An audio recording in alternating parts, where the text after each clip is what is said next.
नमस्कार मित्रांनो. आज आपण पाहणार आहेत एफ-आय-आरमध्ये किती प्रकार असतात. तर मित्रांनो, मुख्यतः एफ-आय-आरमध्ये 3 प्रकार असतात.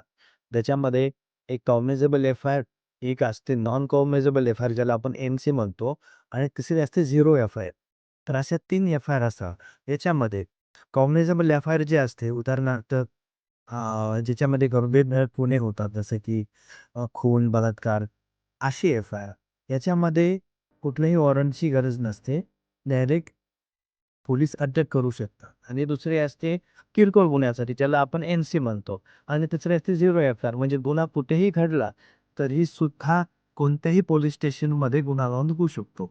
तर मित्रांनो अशा 3 प्रकारचे एफ-आय-आर असतात. व्हिडिओ कसा वाटला कमेंटमध्ये नक्की सांगा आणि असेच नवीन व्हिडिओ पाहण्यासाठी आपल्या चॅनलला सबस्क्राईब करा, Instaला फॉलो करा आणि व्हिडिओ लाईक करा, कमेंट करा. थँक